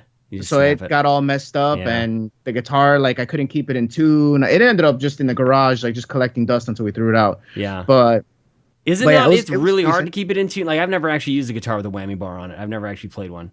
You got to know how to like maintain it. You can really just jam it up to like one song. You're just like, and I'm gonna retune it. Yeah, like if you watch Kirk, when you see he's always switching his guitar, it's because of that, because he's always doing like dive bombs and all that stuff and messing with the whammy bar. So it throws it all out of whack. So the guitar is useless by the time the song is done. So he gives it away, and they bring him a fresh one that's already polished up and ready to go. So. Yeah, no, I just don't like it. I prefer hardtails, like Telecasters, that. Like they have like the hardtail fixed. You don't have to worry about any tuning issues, anything like that. And plus the whammy thing, it's not really part of my style, so I don't really care for it. Do you do like you talked about some of the sounds that you've got? Like do you got tons of pedals going on? Do you play around with that kind of stuff, or is it pretty straight, just like distortion, maybe a couple other things? It depends. It depends on like what. You got a lot of technology going on in there though, like in some of your YouTube videos. Oh yeah. So so the drum set, I pretty much play. I want to play what I'm feeling, like the groove, whatever. So instead of like just using a keyboard and tapping everything in or whatever, and recording it that way, I can actually get the kind of groove I would get, obviously, if I was playing the drums myself. Yeah. So I just do everything MIDI, and then that allows me to edit the way everything sounds. Sure, yeah. Without having to record it over and over a billion times like you would with an acoustic kit, Yeah. So there's just a lot more leeway. Plus, I am kind of going for like a digital sound. I don't want it to sound acoustic. Yeah. I do want it to have almost like a sample, like a trigger sample type of sound, like an electronic feel. But yeah, that, and then I play guitar. I have a bass. I do some bass stuff too. But everything's in the computer, man. To be honest with you, I don't really have any fancy gear. I used to have, but I sold all that stuff. Yeah. There's just so it's just so convenient. You know, everything is just there, and a lot of the stuff that I'm using, believe it or not, is like free VSTs that you can just like research and download. You know, and I have them like stored away, and I just use that. Like my guitar tone, my metal tone, is a free VST. I watched. So how does that work? Like, because I don't think I've ever it's in post production. You record a raw sound, and then it sort of you throw that on top of the recording. Exactly. So you plug in your guitar into your sound card or whatever. Yeah. You press record. You know, you play to the click track, whatever, just like you would, and then it allows you to add the effects afterwards, and you can literally like bypass them, so you can remove them entirely, or you can add distortion, or you can do whatever you want. It allows you to tweak it however which way you want. And when you hear it, like the monitoring, you hear it live, like there's not a delay on it or something. It seems like there would be like a processing delay or something. No, not at all. No, that's sweet, man. Do you ever play the Rocksmith game? The one that's supposed to teach you how to play guitar? I wanted to, but I never got around to it. I did play like what is that, Guitar Hero and stuff like that. I did play some of that stuff, but no, I didn't. But that's like you're actually playing the actual guitar, right? Yeah, and then I feel like the reason it made me think of like that setup. Like you have one end, it's plugs into your guitar, it's a regular jack, and then on the other side of it, it's a USB. So it would plug into back in the day. It was on the 360, but now I think there's a version on the Xbox One and PS4, and there's another one coming out that just got delayed into next year. But how was I guess like how good it captures like the accuracy and everything. It's like pretty good. That side of it is really good. And one of the things that I really liked about it was I get very confused by all the pedals and everything. Like I wouldn't be able to like dial in a tone the way that whoever would pick your guitar. It's like whatever their guitar sounds like. But when you would be learning to play, say like a Stone Temple Pilots song or Avenged Sevenfold, like that's the tone that you hear. You plug it in, and even if you're playing the right or wrong notes, like it's gonna have that tone. And I thought that was so cool, man. But I couldn't unwind or unlearn what my brain had already learned because of Guitar Hero. Like that might be just personal to me, but like I saw in my mind like the colors, whatever, red, blue, green, orange, and like they all meant something in Guitar Hero. And it's a different layout, of course, in this Rocksmith game because it's actually like it's 6 strings and it's all the frets and everything. So I struggled with that a little bit, but I feel like it sounds like it could be complicated. I don't know. Yeah, it can be, but it can also like I don't know, like. And again, I'm not really trained in music and all that much, but like back in the day, like in junior high band, it would be like play this part and just repeat it, just practice over and over and over again. Yeah, so that side of it was I actually kind of like that. It would be like, okay, here's the bridge, like just play this over and over and just master this. You could play it slow and just kind of get the fingering down. Like it had all the tools to like it was a really good tool. So I'm kind of looking forward to another one. I want to maybe give that another go. Maybe it's the timing for me personally might actually work out really nicely. I think that those games are great because they give like it's like introducing a new way for people to interact with like an instrument. That's not a traditional instrument. You know what I'm saying? And give them something that they can like measure their progress. You know what I'm saying? Yeah. So those things are cool. I mean, me personally, I don't really like to use those things. Because I feel like I'm already at a point where I'm comfortable with what it is that I want to do. Like for instance, like my creative process is kind of a seasonal thing, which is weird because like every album I've done, the 4 of them, I always start writing around the same like period out of the year. So which is usually like I think I want to say like spring, like going into summer is when I'll start writing, and then like once I'm in summer, I'm already like. Yeah, this is gonna be a release for sure. So and then it always turns out to be an October release. And look, the one that I'm gonna release coming up is gonna be an October release. So it always happens. It just lands on October, and it's like a pattern. So my writing process, most of the year I focus on other things. Yeah, I'll play guitar here and there just to keep my like my skills up. But the creative process, I kind of have like an approach similar to Tarantino. I don't know if you've heard about how he, in like the past like few movies he's done recently, how his creative process is. No.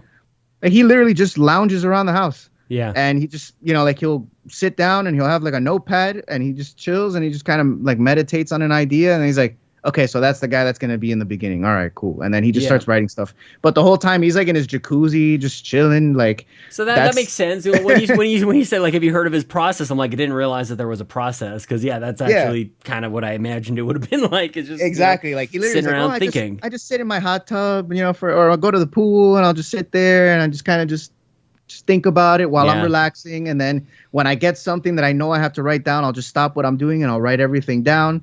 And then once he has enough, then that's when he really goes in and he like cleans it up and But what are you does writing? everything, Like you know? he's writing like dialogue and script and screenplay and Right, everything. yeah. But like, what do you like? Do you have a recorder or something like that? Do you jump down and like record a riff or something like that? Well, it depends. Some songs kind of just happen while I'm just like fiddling around. Yeah. Right. They just happen. Sometimes I could be driving. Yeah. And I'll get an idea in my head, and I have a bunch of those recordings in my phone where I'm just going, "Da-da-da-da-da." Yeah. And I'm doing that, you know. But Mhm. when I hear it, I'm like, oh right, I hear like the full song in my head. Like I hear the guitars, I hear the drums, I hear everything, you know, That's to awesome. the T. Yeah. And then it's at that point, it's just my job to like actually like bring it to life, you know, to sound as close as possible to that, you know. See, I So think that's kind of my process. I think if I did that, I couldn't get over just myself sounding silly. Like I would hear it, like I would be in that moment going like, yeah, this is the idea, this is the song, and then I would get back later and I would hear my recording. I would just hear the voice, and of course you're well beyond that, right? Like you're hearing the actual like song itself. You're not hearing like your own performance. Like I would get stuck at that stage. That's a me problem. Yeah, no, I hear like a full production like track in my head. That's like awesome. so what you might hear on the recording might just sound like a guy just humming like one note. Yeah. You know, or whatever, but trust me, there's like an organ, there's a bunch of synths going off, there's like a bunch of like hi-hat action going on, whatever it Yeah. is, you know, like that's cool, I'm hearing everything. So now Yeah. at that point it's me just like fleshing it out. But then there in most cases I'll come up with one riff and then that one riff will turn into a song, you Nice, know? man. And it's usually just fiddling around. And you're putting that where? Like you're putting it on Bandcamp and YouTube and whatever? Yeah, Bandcamp, Spotify. It's on all the streaming platforms. Putting them up on YouTube. I have a plan for this album, how I'm going to release it. It's going to be a little interesting. I'm not going to release the whole album on Spotify. I'm actually going to like slow drip it. Okay. Pretty much release one track per month. Yeah. And there's 8 tracks, so it's going to be pretty much 8 tracks over the course of 8 months. But next month, on the 22nd, October, the album will be up on Bandcamp. So if anybody does want to get the full thing, they can get it on Bandcamp. But whoever just wants to listen to it for free on streaming, you can just get one song at a time until the full album is up. You get what I'm saying? Yeah, that's so. Cool. Do you play live at all? Like, what's the music scene like? I'm sure there's just actually more than one music scene in Miami. It's kind of weird. Miami, yeah, because I can't really say that there is a music scene. I'm talking crap. There is a music scene, but it's just for the kind of stuff I'm doing. It's not really. There really isn't a scene. The digital space makes more sense. Like looking at analytics and stuff like that, like people that are checking out my content, where they're from and stuff. I get a lot of attention from Brazil, Colombia, Russia, I think Sweden, like those countries. They love the stuff that I'm doing. But like in Miami, if I show them, like I've done that. I've actually shown people just like I'll just play it in the background or something, you know, and they'll be like, why are you playing movie like music, like movie soundtrack music? This sounds like something from Terminator. And I'm like, well, at least you're right. That's really nice of you, you know, like, but I guess the impression that like hearing a song normally does to like let's say if you hear a Queens of the Stone Age song or something like that or whatever, or a new Metallica song, that has an impact. Yeah. When I show them what I make, to them, it's like, it's very cinematic, so it doesn't have that same impact. It almost feels like it's not in that department of type of music, which is great because I would love to do that. I would love to get involved in doing like visual stuff, you know, or do like something like these guys did for Stranger Things. What guys did? Oh, they're like literally that's who they are. Yeah, I forgot their names. But the producers that ultimately could have been like that could have been the band's name was these guys, and I'm like, who the hell these guys? guys? These guys like I forgot their name, but yeah, that's what happened. Their song got discovered, and it put them on the map. Isn't that crazy? Yeah, just lottery win right there. You know? And it's a great track though. It's perfect for the show, and it's badass. Man, I feel like Stranger Things has come up, I think, at least once every week over the last like 3 or 4 weeks where I'm like, man, I haven't watched it. Like, I think I've like not even a little bit. Can't even pretend. Wait a minute, you've never seen Stranger Things? I know, like this is why I get this all the time. I've never watched it. I know. Interesting.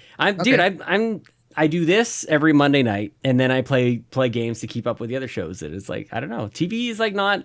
It fell off for me, man. Like the last time I was really into TV was really like Sopranos and Lost. Really, like kind of those okay. days. Maybe Breaking Bad and Mad Men. I was gonna say Breaking Bad. Yeah. That was actually what I was gonna say. Yeah, there's a couple maybe that lingered afterwards, but yeah, definitely. I don't. There's just too much. It's just too much, man.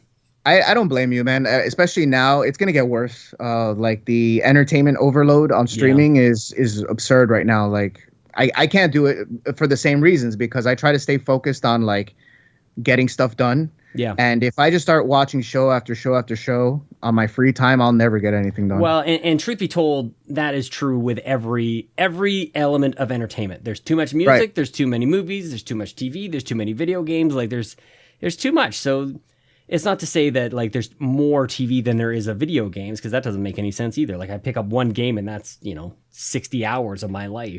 See, like right, that's what's going on with me right now. Okay, so now talk about gaming a little bit. I have an Xbox, right? I have an Xbox One.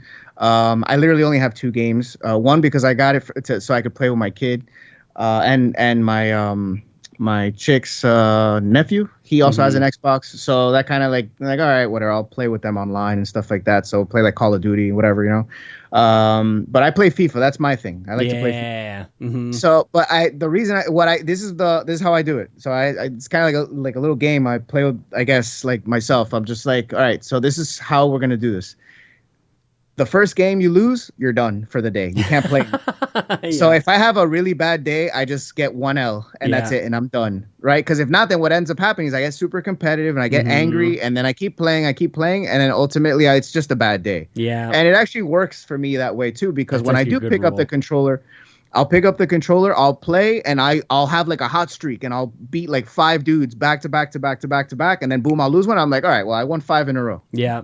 I had a good day today. And you're right. Like you lose and it's whether it's FIFA or NHL, or at least those are the games that I played anyway. And it's like, I just get so angry. Like if I lose one and then like even within the same game, I'm losing, I'm like, I start playing terribly. And I can just imagine the guy on the other end just laughing at me because I'm just making totally predictable moves and he's just dancing all around me. It's like, I'm just angry. It's a good rule. Just quit after your first loss. That's it. Yeah. Why are you gonna sit there and piss yourself off even more? Like it's like all right, like sports fans, right? I only really like one team, which is baseball, the Mets, right? But we're known for always being like a third place team always forever, so it's annoying. And when they're sucking, it's like, I love you, but I cannot stand you right now. Okay, so I'm gonna walk away until you guys get your shit together. I'm not gonna buy merch. I'm not gonna buy a ticket to go see you guys. When you guys get your act together, I'll come through. All right, because there's rules that you're breaking here on fandom. Like you have to be through thick and thin. Like that's it. Otherwise you're. No, I think that's actually a very healthy way to approach. No, you gotta have some standards, man. Because even look, like we'll talk about like the DCEU and stuff like that. How they dropped the ball, man. I was furious with the stuff that they did. When they started trying to like copy Marvel and everything. Sad. I know. Yeah, they kind of redeemed themselves, even though supposedly they didn't want to, with Snyder releasing the Snyder cut and all that stuff. But yeah, that's their own fault. They rushed it. So that I can't get behind that. Oh yeah, it's got all my favorite characters in there, but like they could have timed that. They could have taken their sweet time developing everything, and it would have had its own unique, probably better outcome than what it turned out to be. It could have been very long lasting, to be honest. Like because DC, it's so funny because to me, and I'm not a huge comic fan, especially on the DC side, but at least the little that I know, I just feel like they could have done like a real slow burn with it, like a completely opposite from Take your time. Yeah. And it came out at the right time too, because we were already getting the overload of Marvel. Exactly. Right. So now that would have thrown in something different into the equation. Okay, we've got some other superhero stuff that'll keep us, while they're building and Marvel's picking up for their grand finale. Yeah. I'm at the point where I don't even care about what Marvel's doing now. The only thing I do want to see is the Doctor Strange movie, and that mainly is because Sam Raimi's directing it. Yeah, and you're right. I actually wasn't with you until you said Sam Raimi. I'm like, and intrigued, curiously intrigued. Like I don't even know. Yeah, I have to look back to some of those Spider-Man movies. Like Sam Raimi for me is like Evil Dead, like Army of Darkness. Oh hell yeah, I love those movies, man. Yeah. Huge fan of those You ever movies. like look at and for most people, like most people who watch Spider-Man had never even heard of Evil Dead or Army of Yeah, Darkness. exactly. Right? Yeah. And you look at some of those like those smash cuts, like those rack zooms, and it's just like, dude, that is Evil Dead, that's Army of Darkness, right? And it's a freaking in Spider-Man, like as mainstream as it gets. And it's like, good for this dude. And he's just throwing in his chops in there. It's amazing. I love seeing so that. I really can't wait to see, because I don't really know too much about the premise of the new Doctor Strange, but it's supposed to be like a darker tone or something like that. Yeah. So I think that's why they're bringing Sam Raimi in for that, to kind of deliver that, because that's his specialty, man. But even then, like he has like a campy version of that. Like it's not even like I look at him as the darkest. And I think that would go well. Yeah, that would go well with Marvel, because obviously they have that PG-13 element, and and they have the humor element too. So and he's great with that, the humor horror aspect. He can do that. He can make you laugh at something that's corny intentionally, and then from 1 second to the next make you scared shitless. Like he's that good at like controlling the crowd in that sense, and getting the right reaction out of them. I do feel like he's had to kind of go away here for a little bit. I'm trying to see if like what else what has he been up to lately? Sam Raimi? I don't know if he's done anything like. Well, he did the Ash versus Evil Dead. I know he produced that. I think it was like I don't know if he was executive producer or if he was like full on produced it. But I know he directed, I think, the first episode or the first 2 episodes. Sure. Of when the show first came on, which is kind of my point. I think that if that's it, like that's. And Drag Me to Hell. Did you see Drag Me to Hell? Oh, I never did. I did want to see that. Oh man, my God, you gotta watch that. I do gotta watch that it. is a movie worth like taking 2 hours out of your day. Not even. I think it's only like an hour and 20 minutes or 30 minutes. It's not a long movie. Yeah. But it's fun, man, and it literally has the Evil Dead like written all over it, man. It's awesome. Oh, it's I love awesome. it. Are you still getting out to the movies? Like you getting out to the theater, or what are you doing? The last movie I saw was Suicide Squad for my birthday. Yeah. And I freaking loved it. I don't know if you saw it. No, I didn't see it. Oh, man. I mean, Did you like... I want to get back to the theater. Like, it's not that. I am a little... When I sit down and I actually watch one of these movies... No, it's more just like... I just overload on comic book stuff. Like, and when I do sit down and I watch it, like, I will enjoy, but I'm not like, cancel my plans, move things around, I gotta go. And that's kind of where my life is right now. Like, if I am to go see something, I'm gonna have to cancel something else. Yeah, exactly. Yeah. For me, that was an exception. I can't just go to see a movie that I don't, it's like, I don't watch, like, for instance, I don't watch trailers. Oh, I don't watch movie trailers at all. Yeah. I avoid them at all costs. I learned my lesson. No, nothing. I haven't even seen the trailer, nothing. I haven't seen the trailer for the new Halloween movie, which I'm dying to see. Oh wow! I've seen a couple of stills, but yeah, the point of a trailer is to sell tickets, right? So why watch a trailer if I'm already sold? Yeah, you know what I'm saying? Like I am interested. I am going to see the movie, and I don't want you to like ruin it for me. Like it is shocking how many spoilers are in some trailers. Yeah, and you just really never know what you're going to get yourself into. And also, like, you don't want to get overhyped. Like, they could be selling you, like, just completely way off on the movie. Like, I don't know. There's probably a better verse person to talk about, like, the top 5 movies that were sold in a particular way. Like, maybe it was, like, sold as more of Suicide like a comedy. Squad, the first one. Yeah, was actually, was good point. A great example of that. They promoted the shit out of that movie in such a light that they thought that it was going to be, like, the next big thing. And it flopped because it was a terrible... It was terrible, It wasn't. I felt Guardians. I seem to remember like a Guardians type of vibe that they were trying to. That's what they were. Yeah, yeah, exactly. They were trying to kind of like. Because they ended up getting the dude who did Guardians, and he did a phenomenal job, man. Like you have to see that movie. I saw a couple of reviews. I saw a couple of sort of like I got a sense of what's in it and just like how over the top it is, and it's like okay, like now we're talking. Like now the movie's got an identity to it. Yeah, this guy alone is the main reason why this movie is the shit. What is it? This shark dude? I've never even heard of this character before. It's King Shark. So DC has some of the worst names. I'm sorry, man. King Shark is a stupid King Shark. name. No, but he is badass, man. He's by far my favorite character in that movie. You'll see why, because he's just awesome. He's awesome, and But I think his origin story was originally like he was a villain against Superboy or something like that. Again, and then they like wrote him into Suicide Squad, and then they wrote him into like The Flash, I think also. So you know, like, but of course this version is not comic accurate in the movie. Yeah. But he fits the group perfectly, like the dynamic. You get what I'm saying? He's like the big, like super scary monster that's strong as hell, but he's not all there in the head. He's kind of slow. So it's the perfect like balance of a character. See, man, and I love geeking out about all of this stuff, like whether it's video games or music or whatever. Like I had this one moment, and this is such a stupid story. I'll spend not much time on it. That I was at work at one point, and we were like helping the city like launch another like transit, kind of like a bus line or something. And I had I met this guy who was there for like the launch of this new station, this train station that we were launching. And this guy who was there, and he was like just a fan of public transit, right? And he was like, he knew what like bus routes were going to be changed by this train station. I'm like, it was in that moment that it dawned on me, like there is a total dork out there for absolutely everything on the planet. Like there are people who will geek out about everything, man. And I like to, keep it away from public transit, mostly in, the entertainment business. But I love geeking out about all this stuff, dude. Movies and music and video games and everything. It's like, tell me more, man. And it's infectious too when somebody else is into it. It's like, tell me. That's there. Yeah, we're pretty much doing something very, very similar in the sense that, obviously everything that you're doing is based on clearly the things that you love, and you're ultimately just doing what we're doing right now, which is reaching to an audience that can relate in that sense, like my parents don't get it, man. If you saw my my room where I have my collection and stuff like that, all the figures I have, man, like you would be like, oh, it's so awesome. But they're like, yeah, he's still collecting toys, I guess. He never really grew out of that, huh?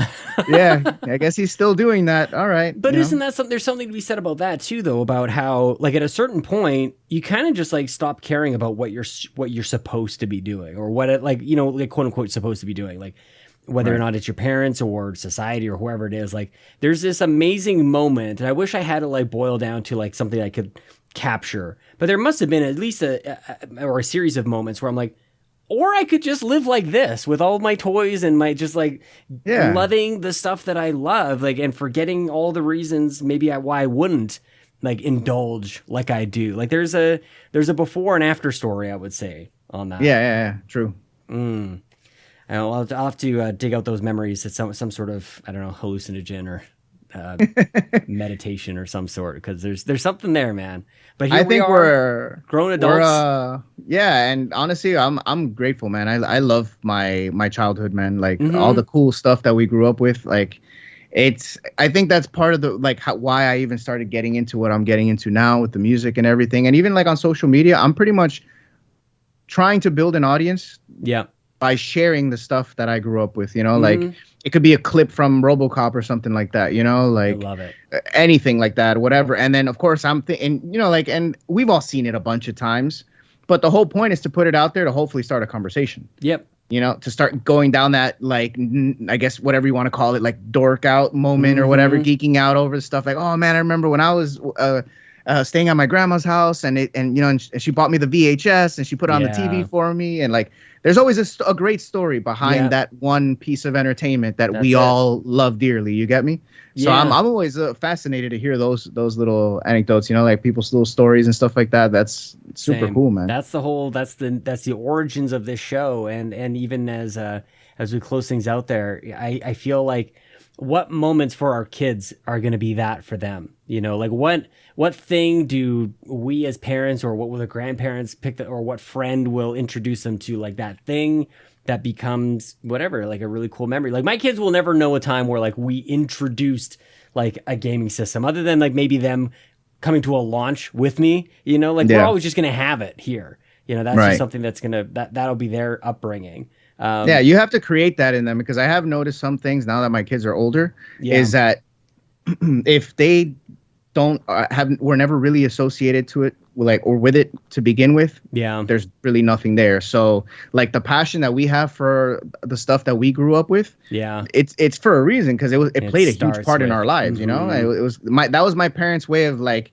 spoiling me, because they came from Colombia, so that American way, I guess, of like, like the consumer aspect of it and everything. My parents were like, no, we're going to give you the best of everything, the best toys, best Nintendo, best Game Boy, all that stuff. Like, you're going to have the best. That was their way of like, spoiling me, I guess, So, but they know that had a massive impact on me, Mm-hmm. even still to this day, that I don't forget that, you know? So if you don't, in other words, if it's not a part of it, which that's up to your parents, really, it Right. really is, you know, to your environment. It's up Yeah. to somebody to be like, hey, like, this is cool. You should know this. Okay. Yeah. You Well, know, so and to me, like, I feel like it actually, and maybe this is more about my upbringing. Like, it wasn't really my parents; it was friends. It was always friends, and that, oh, okay. like, that's why, like, the That's music cool. that I listen to with my kids, I think, is really interesting. At least, you know, at this point, and we'll see where that goes. But I do feel like I think that's why I wasn't really into a lot of the stuff I was into until much later. Like, I wasn't really introduced to like new stuff until I don't know, like later on when I was alone in another kid's room and just like, you know, he was like, here's AC/DC, like for the first time. Nice. Like it was always a friend. It was always like somebody else who was like, sit down and listen to this. It was never just like in the house, you know, like we never had AC/DC or Metallica or any of that stuff. How about like, with movies though, like movies and stuff? Because see, my dad, Movies he was loves Yeah. like action movies and stuff like that. You know, like that I got from my dad for sure. That the movie aspect for sure from my dad. Well That's said. 100%. Yeah. Yeah, I should. Yeah, I could definitely backtrack on that because I mean, movies were also there was like a mom and pop shop down the street where it's like you'd pay $20 and get 20 rentals. You know, Oh, from nice. this place. So it'd be. And we would my it's so bad. I think the statute of limitations is up, but my dad would borrow a VCR from his work, and then And you would hook them up together. videos. Yeah, Yeah, I used to do that too. I mean, we'd have like 3 Star Trek movies on like the same tape and stuff. So yeah, but that was it too. Like we would be, you know, these kids in the 90s watching Star Trek movies from whenever else. Like that's what we were watching. So we're kind of all over the place. We had My dad used to buy the $5 bootlegs. See, that would be better. It's probably quality's probably better. Yeah, no, they were like direct VHS rips, like SP also like SP rips, so they were like high quality. You know what I'm saying? SP, yeah. Yeah, they were high that's quality. What I'm saying. We had 3 movies on the same VHS just to like save tape. You know, it's just and they looked terrible. They sounded like awful. shit too. Yeah, but whatever, man. You could fit Wayne's World 1 and 2 on the same VHS, like whatever. Exactly. Man. Exactly. So yeah, comedy movies for sure. Like that was definitely homegrown, I would say. But yeah, the rest. What's one of your favorite comedy movies from your childhood? You know, it's funny. Like, well, favorite comedy movies. This might be a weird one to bring up, but like, I feel like Zoolander holds up so well. Like, I love that movie. Really love Zoolander. But the Mel Brooks, like when I think about my childhood, it was either like Ace Ventura or the Wayne's World later on with Austin Powers, or Mel Brooks, like Men in Tights, and Spaceballs and stuff like that. Yeah. Like, yeah, those were. And so quotable. Like that was my childhood was just like memorizing movie quotes or whatever episode of The Simpsons was on that week, and then just trying to remember the funny parts and quote them at school. Yeah. I think for me, I'd probably say Weekend at Bernie's.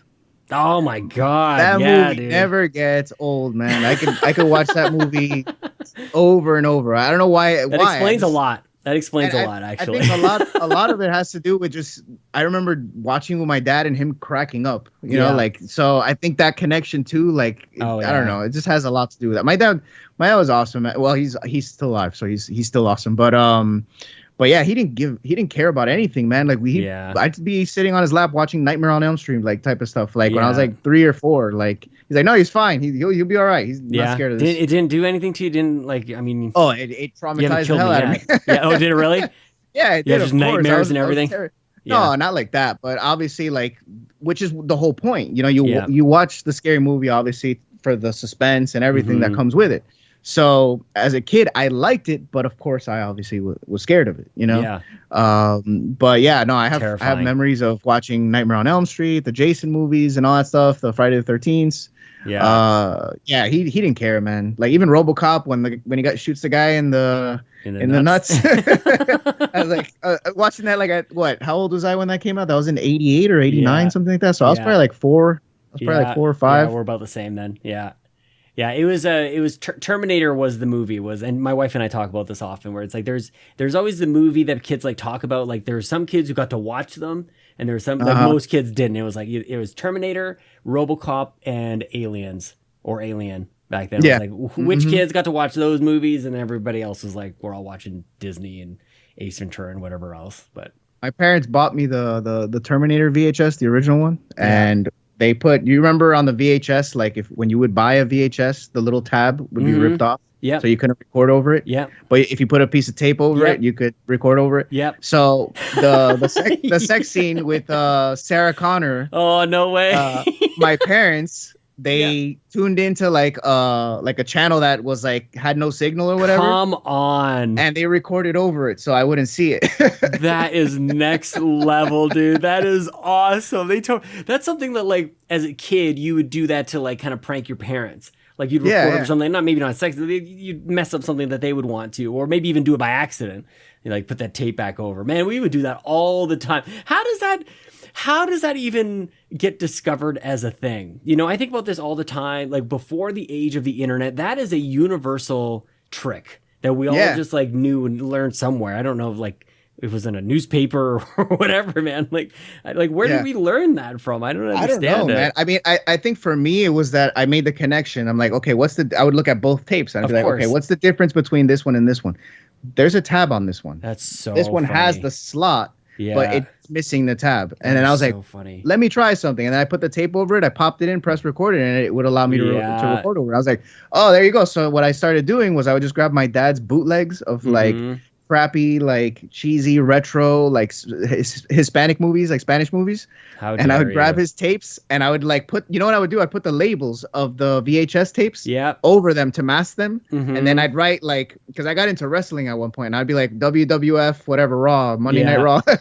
And I'd put the date on it and that's it. And I would just use that to record stuff on TV. Man, I was just thinking about this. I don't know why, but like the things that we used to do as kids that should have just like driven my dad to just murder us all. Just like messing around with all this stuff. And this is a great example of something that we probably recorded over something that he had. Maybe like even tapes. Tapes were even easier just to like accidentally record over. Exactly. But like in his mind, he removed the tab and like that tape was safe. You know, like he probably didn't even know about this evil trick that would eventually come back to be uncovered. But man, you were totally. I have to remember this whenever my kids eventually do something that is just seemingly catastrophic, you know? Oh yeah. Yeah. My stepdaughter, she broke one of my guitars. Oh, there it is. That's kind of in line with what I'm talking about. Yeah. It was pretty bad. And at the time I was pretty stressed out, you know, like with just like other stuff, you know, whatever, which I didn't really hold her to it like that. It wasn't, you know, that big of a deal. But it was disappointing, obviously. Yeah. But I got just so angry that I just, like, she threw it off a cliff or something. Like, what are we talking about? Oh, she was running around the living room. And at the time where we were living in a 2-bedroom apartment, and it wasn't, you know, I didn't have like a spare room or anything like I do now. Right. So, I would keep my music stuff in the corner, like the far right corner of the living room, right? So it was like my own little like timeout corner there in the house where I could play with my instruments. So I had the guitar on the stand and everything, and she was running around the couches, running around, and then boom, clack, and I hear it hit the ground, and I hear the wood snap, you know, like. So I was just so angry and so discouraged that I probably could have just paid somebody to fix it. Mm-hmm. You know, replace the neck or something. I don't know. I probably could have salvaged it, you know. Yeah. But I was just so angry that I just threw it out. Yeah. It was like, you know, so yeah, I mean, just keep your stuff as high as possible so your kids don't. Well, but then if they knock it, then it falls even farther. So there's that right. Make sure you reinforce everything. I mean, I was gonna say then it just falls on them, and then you're in for maybe it's not broken, but you know whatever. No, but you teach them. You know, you show them. Like I guess they feed off of you, right? So if they see how you value and you know, really appreciate your things and take good care of them, you're ultimately teaching them that. Yeah, you know? Obviously, like when you recorded over your dad's, you know, tape, you had to take extra care to make sure you do it right. Like you put the labels on top. My dad never showed how much he loved those VHS tapes. So I just, you know. So there's that side of it. So, I mean, you're damned if you do, you're damned if you don't. Yeah, exactly. Yeah. I didn't really see that emotional attachment to those tapes. So, you know what? It's his own fault for not having a couple extra just blank tapes lying around. You know, exactly, you needed some extra VHS tape lying around. Oh my God. I don't even know.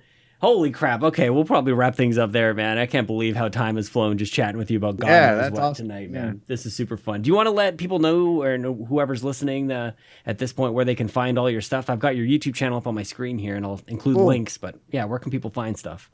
Yeah, so I'm mostly active on Instagram. That's mainly where I'm doing everything. Like I said, I'm trying to build a community, kind of like what we're doing. I would love to build a community where there's like 10,000 of us. Yeah. That are like-minded. That's kind of my goal, and to build a community where we can all get together and just reminisce. Yeah. And So just cool. like that, and I'm pretty much kind of just like, I feel like I'm leading the way. I'm be like, all right, I'm gonna start a group, but let's all put this together.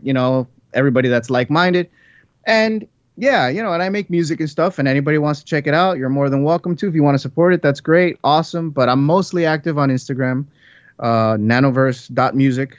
That's the Instagram. I have the YouTube channel. I do a lot of video editing. So for the album, what I've been working on recently while I'm like doing the finishing touches, I've been doing some edits, right? So like I'll grab like footage from something and it'll just be like a scene from a movie or whatever, Very cool. And then I'll play with certain tracks to see which ones sit well with it and kind of have like flow and everything. And then, if it works, I'll render it, bounce it, mix it together, and then post it up on YouTube. So I already have a couple lined up. The first track for the new album, I did an edit with RoboCop. So that's gonna be up actually on Friday. I'm gonna post that one on Friday on YouTube. So that one will be up on Friday. And yeah, man, but yeah, Instagram is mainly where I'm at, and YouTube. Those are like my main two things that I'm focusing on right now. I do a little bit of Twitter, not as much. I still kind of haven't gotten the hang of that. But I personally just prefer Instagram platform-wise. So that works, man. Well, thanks so much for carving out time tonight and late into the evening, my friend, just talking about all the things, man. I really appreciate it. Oh, yeah, man. No, I had a blast, man. Thank you for having me on. And for sure, I look forward to hopefully doing this again with you, man.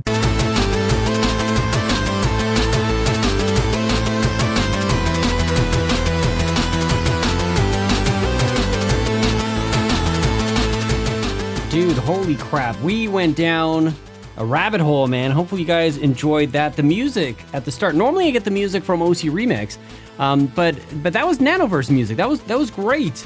That X-Men song, has it been stuck in your head the whole time? Because that's kind of how that thing works for me.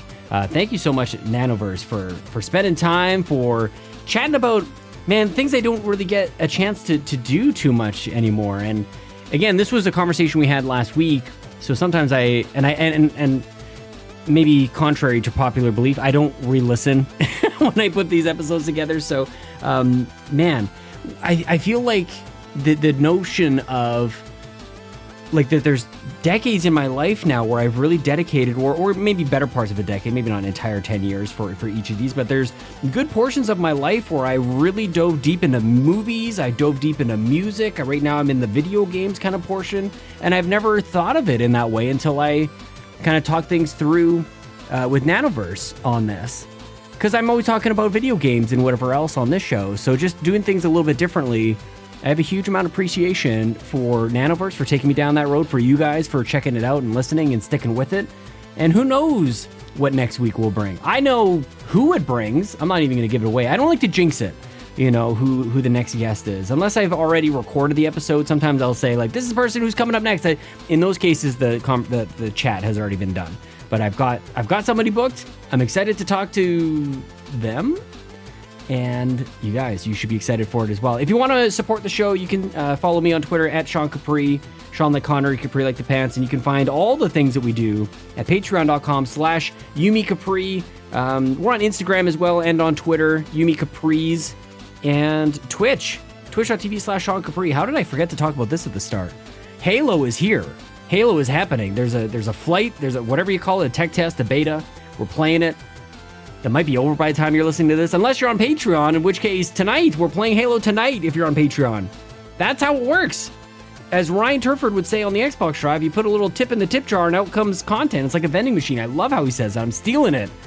This is the end of the show, though. You can hear the music kind of like getting to the end. It's going to go like... I love this music. Dude, Nanoverse, if you can jump on this, like if you can get... I want a Nanoverse version of this song. This was like a free, royalty-free thing that I stole from the internet that was free, so it's not really stealing. But dude, this is the end of the show. Thank you guys for listening. I'll see you next time. Nanoverse, hit me up with that song. Jason! Jason! Jason! Jason! Sean! Sean! Sean! Sean! Sean, where are you? Jason! Jason! Jason! Sean! Sean! Sean! Sean! Sean! Jason! Jason! Jason! Jason! Jason!